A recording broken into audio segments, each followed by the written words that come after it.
Hello guys, welcome to Chem Boost again. तो आज हम डिस्कस करेंगे stereo chemistry of organic compounds का लेक्चर नंबर 6, जिसमें हम बेसिकली शुरू करने जा रहे हैं ऑप्टिकल आइसोमेरिज्म को। इससे पहले वाले पार्ट्स में हमने कवर किया था ज्योमेट्रिकल आइसोमेरिज्म को। होपफुली आप सभी ने उन लेक्चर्स को देख लिया होगा। तो आज के लेक्चर में हम पढ़ेंगे ऑप्टिकल एक्टिविटी के बारे में। हम देखेंगे कि हमारे पास specific rotation, angle of rotation, polarimeter, plane polarised light, dextrorotatory and levorotatory compounds, इन सब को बहुत ही अच्छे तरीके से देखने जा रहे हैं। बहुत ही मज़ेदार लेक्चर होने जा रहा है। तो चलिए लेक्चर को बिना टाइम वेस्ट किए स्टार्ट करते हैं। तो चलिए डियर स्टूडेंट्स, अब हम अंडरस्टैंड करेंगे ऑप्टिकल आइसोमेरिज्म। लेकिन उससे पहले हम अंडरस्टैंड करेंगे ऑप्टिकल एक्टिविटी को, तभी आपको इस डेफिनेशन का फील आने वाला है। तो चलिए अंडरस्टैंड करते हैं ऑप्टिकल एक्टिविटी को। ध्यान से सुनिएगा। देखिए, हमारे पास कुछ ऐसे ऑर्गेनिक कंपाउंड्स होते हैं, अगर हम उनके सॉल्यूशंस को प्लेन पोलराइज्ड लाइट के पाथ में प्लेस करें तो वो उस प्लेन पोलराइज्ड लाइट के प्लेन को रोटेट कर देते हैं। क्या होती है प्लेन पोलराइज्ड लाइट, उसको आने वाले सेगमेंट में और डिटेल में देखेंगे। फॉर द टाइमिंग इतना समझें कि हमारे पास कुछ ऑर्गेनिक कंपाउंड्स ऐसे होते हैं, जब हम उनके सॉल्यूशंस को प्लेस करते हैं प्लेन पोलराइज्ड लाइट के पाथ में, तो वो उसके प्लेन को रोटेट कर देते हैं। और अब जो ये रोटेशन हुई है प्लेन पोलराइज्ड लाइट के प्लेन में, वो लेफ्ट साइड में भी हो सकती है और राइट साइड में भी हो सकती है। और इसी प्रॉपर्टी को हम बोलते हैं ऑप्टिकल एक्टिविटी। और जो सब्सटेंस हमारे पास ये प्रॉपर्टी दिखाते हैं प्लेन पोलराइज्ड लाइट के प्लेन को रोटेट करने की, उन्हें हम बोलते हैं कि वो सब्सटेंस ऑप्टिकली एक्टिव हैं। यही बात हमने यहाँ लिखी है। ये रीड करते हैं, बिल्कुल समझ आ जाएगी। Certain organic compounds, when their solutions are placed in the path of plane polarized light, have the property of rotating its plane through a certain angle, which may be either to the left or to right. This property of a substance of rotating the plane of polarized light is called optical activity, and the substance possessing is said to be optically active. आया feel optical activity का। अब इसकी definition देखिए, आपको बिल्कुल picture clear हो जाने वाली है। आइए रीड करते हैं। Compounds which have same molecular formula and structural formula but have different optical activity are known as optical isomers, and the phenomenon is known as optical isomerism। यानी सीधी बात यह है कि ऐसे कंपाउंड्स जिनका molecular formula and structural formula same हो, लेकिन उनकी डिफरेंट ऑप्टिकल एक्टिविटी हो, ऐसे कंपाउंड्स को हम बोलते हैं ऑप्टिकल आइसोमर्स। और जो फिनोमिनन है उसे हम बोलते हैं optical isomerism. Different optical activity का क्या मतलब कि मान लीजिए एक आइसोमर प्लेन पोलराइज्ड लाइट के प्लेन को लेफ्ट में रोटेट कर रहा है और एक आइसोमर प्लेन पोलराइज्ड लाइट के प्लेन को राइट में रोटेट कर रहा है। तो यहाँ डिफरेंट ऑप्टिकल एक्टिविटी का यही मतलब है। आई थिंक अब फील आ गया होगा ऑप्टिकल आइसोमेरिज्म की डेफिनेशन और ऑप्टिकल एक्टिविटी का। एक बार मैं रिपीट कर देता हूँ। हम देख रहे हैं ऑप्टिकल आइसोमेरिज्म।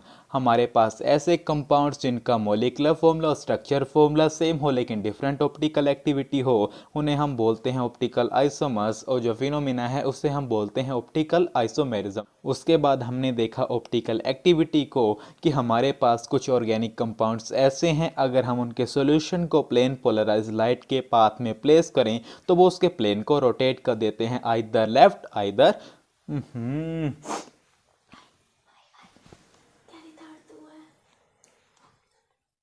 उसके बाद हमने देखा ऑप्टिकल एक्टिविटी को कि हमारे पास ऐसे ऑर्गेनिक कंपाउंड्स भी हैं, अगर हम उसके बाद हमने देखा ऑप्टिकल एक्टिविटी को कि हमारे पास कुछ ऑर्गेनिक कंपाउंड्स ऐसे भी हैं, अगर हम उनके सॉल्यूशंस को प्लेस करें प्लेन पोलराइज्ड लाइट के पाथ में, तो वो उसके प्लेन को रोटेट कर देते हैं आइदर टू लेफ्ट और टू राइट, और इसी प्रॉपर्टी को हम बोलते हैं ऑप्टिकल एक्टिविटी। और जो सब्सटेंस ऐसी प्रॉपर्टी को दिखाते हैं उन्हें हम बोलते हैं ऑप्टिकली एक्टिव सब्सटेंस।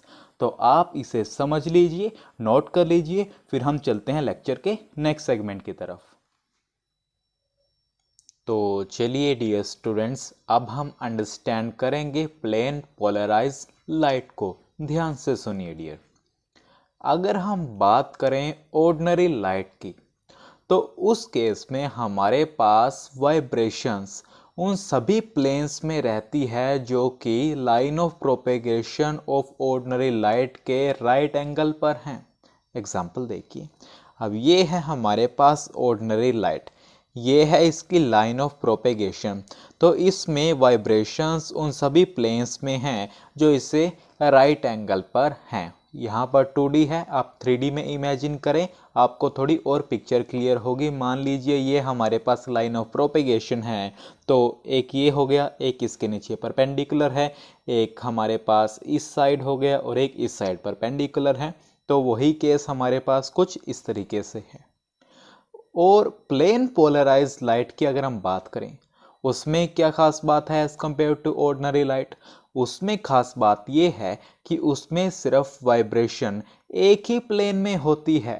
देखिए कुछ इस तरीके से, ये है हमारे पास प्लेन पोलराइज्ड लाइट। अब क्वेश्चन अराइज होता है कि प्लेन पोलराइज्ड लाइट को ऑब्टेन कैसे किया जाए। तो हम प्लेन पोलराइज्ड लाइट को ऑब्टेन करते हैं by passing ordinary light through a polariser. और पोलराइजर में हम बात करें, एग्जांपल हम बोल सकते हैं निकोल प्रिज्म की, लिख सकते हैं यहाँ पर निकोल प्रिज्म। यानी जब हम ऑर्डिनरी लाइट जिसमें वाइब्रेशंस सभी प्लेन्स में हैं जो लाइन ऑफ प्रोपेगेशन से परपेंडिकुलर है, पास करें निकोल प्रिज्म से जो कि पोलराइजर है, तो हमें मिल जाती है plane polarised light. Plane polarised light में क्या खास बात है कि इसमें वाइब्रेशन एक के प्लेन में होते हैं। तो अगर प्रॉपर डेफिनेशन की बात करें, तो वो बीम ऑफ लाइट जिसमें वाइब्रेशंस सिर्फ एक ही प्लेन में हो उसे हम बोलेंगे प्लेन पोलराइज्ड लाइट। यही सब बात थ्योरेटिकली मैंने यहाँ लिखी है, आइए रीड कर देते हैं, बिल्कुल पिक्चर क्लियर हो जाने वाली है। Ordinary light has vibrations in all planes at right angles to the line of propagation. In plane polarized light, the vibration take place only in one plane. Plane polarized light can be obtained by passing ordinary light through a polarizer, for example Nicol prism. अब definition proper क्या होगी plane polarised light की? A beam of light which has vibrations only in one plane is called plane polarized light. Diagrammatically भी मैंने आपको यहाँ show कर दिया है कि जब हम ऑर्डिनरी लाइट को पास करते हैं निकोल प्रिज्म से तो हमें मिल जाती है प्लेन पोलराइज्ड लाइट। काफ़ी इंपॉर्टेंट है ये सेगमेंट भी, तो आप इसे नोट करें। फिर हम चलते हैं लेक्चर के नेक्स्ट सेगमेंट की तरफ। तो चलिए डियर स्टूडेंट्स, अब हम समझेंगे एंगल ऑफ रोटेशन और पोलैरिमीटर को। अब रिकॉल कीजिए, जब हमने ऑप्टिकली एक्टिव सब्सटेंस को देखा तो वहाँ पर हमने ये ऑब्जर्व किया था कि जो ऑप्टिकली एक्टिव सब्सटेंस हैं वो प्लेन पोलराइज्ड लाइट के प्लेन को रोटेट कर दे रहे हैं कुछ सर्टेन एंगल पर। यहाँ पर उसी एंगल ऑफ रोटेशन की बात हो रही है कि वो एंगल जिससे प्लेन पोलराइज्ड लाइट का प्लेन रोटेट हो गया, जब हमने उसे पास किया ऑप्टिकली एक्टिव कंपाउंड्स के सॉल्यूशन से, उसी एंगल को हम बोलते हैं एंगल ऑफ रोटेशन, और इसे हम डिनोट करते हैं बाय ग्रीक लेटर अल्फा। यही बात सिंपल लैंग्वेज में यहाँ लिखी है, आइए रीड कर देते हैं। The angle in degrees through which the plane of the polarised get rotated, polarised light कर लीजिएगा यहाँ पर, polarised light gets rotated on passing through the solution of an optically active compound is called angle of rotation it is denoted by Greek letter alpha. यही बात मैंने आपको explain करी, हो गई होगी क्लियर। अब हम देखते हैं पोलैरीमीटर। ध्यान से सुनिए डियर, पोलैरीमीटर वो इंस्ट्रूमेंट है जिसका हम यूज़ करते हैं angle of rotation of plane polarise light को मेज़र करने के लिए। काफ़ी इंपॉर्टेंट डेफिनेशन है। The instrument used for measuring the angle of rotation of the plane polarise light is called a polarimeter. दोनों ही काफ़ी इंपॉर्टेंट डेफिनेशन है, angle of rotation as well as polarimeter. उसका डायग्राम देखिए। हमारे पास लाइट सोर्स है, ऑर्डिनरी लाइट, यानी इसकी वाइब्रेशन सभी प्लेन्स में हैं जो परपेंडिकुलर हैं line of propagation of ordinary light के। और उसके बाद हमने इसे पोलराइजर से पास किया, एग्जाम्पल के निकोल प्रिज्म, तो हमारे पास पीपीएल ऑब्टेन हो गई। पीपीएल बोले तो प्लेन पोलराइज लाइट। उसके बाद हमने इसे पास किया through solution of N optically active substance, इसे हम पोलैरीमीटर ट्यूब भी बोल देते हैं। अब उसके बाद यहाँ पर हमारे पास रोटेशन ऑब्जर्व हुई थ्रू एन एंगल अल्फा, और इसे हम क्या बोलते हैं डियर, एंगल ऑफ रोटेशन। उसके बाद हमारे पास एनालाइजर होता है कुछ इस तरीके से, इस पर डिविजन्स होती हैं। उसके बाद यहाँ पर हम देखते हैं, इसे हम बोल देते हैं डिटेक्टर। तो ये हमारे पास एक डायग्राम था पोलैरीमीटर का कि किस तरीके से हम मेज़र करते हैं angle of rotation of plane polarise light. I think clear हो गए होंगे आपको दोनों, एंगल ऑफ रोटेशन और पोलैरीमीटर। फिर भी मैं आपके लिए रिपीट कर देता हूँ। Angle of rotation in degrees वो एंगल है जिससे प्लेन पोलराइज लाइट रोटेट हो जाती है जब हम उसे पास करते हैं through the solution of N optically active compounds, और इसी को हम किससे डिनोट करते हैं, अल्फा से। उसके बाद हमने देखा पोलैरीमीटर। पोलैरीमीटर वो इंस्ट्रूमेंट है जिसका हम यूज़ करते हैं angle of rotation of plane polarise light को मेज़र करने के लिए। डायग्रामेटिकली भी मैंने आपको समझा दिया है। अपना टाइम लें, अच्छे से समझें और नोट करें, फिर हम चलते हैं लेक्चर के नेक्स्ट सेगमेंट की तरफ। तो चलिए डियर स्टूडेंट्स, नोट बना करके लिखिएगा कि अभी जो हमने angle of rotation alpha discuss किया है किसी भी ऑप्टिकली एक्टिव कंपाउंड का, वो डिपेंड करता है कुछ फैक्टर्स पर। आइए उन फैक्टर्स को देखते हैं, ये भी काफ़ी इंपॉर्टेंट है। पहला फैक्टर है the wavelength of light used. हमारे पास मोनोक्रोमेटिक लाइट वो होती है जिनमें हमारे पास सिंगल वेवलेंथ होती है, एग्जाम्पल के लिए सोडियम लैंप। सेकेंड फैक्टर है the temperature of the experiment, कि हमारे पास एक्सपेरिमेंट का टेम्परेचर किस तरीके से है, कि वो एक्सपेरिमेंटल फ्रेंडली है भी या नहीं, ये भी हमारे पास एक फैक्टर है जिस पर एंगल ऑफ रोटेशन डिपेंड करता है। सी है हमारे पास length of the solution through which light passes, कि हमारे पास जो सॉल्यूशन हमने लिया था उसका लेंथ क्या है, या सिंपल लैंग्वेज में बोलें कि हमारे पास सैंपल ट्यूब की लेंथ क्या है, ये हमारे पास एक और फैक्टर है। डी है हमारे पास nature of the optically active substance, की हमने जो ऑप्टिकली एक्टिव सब्सटेंस लिए हैं उनका नेचर कैसा है। ये फैक्टर आपको थोड़ा और समझ आएगा जब हम लेबोरेटरी और डेक्स्ट्रोरोटेटरी पढ़ लेंगे।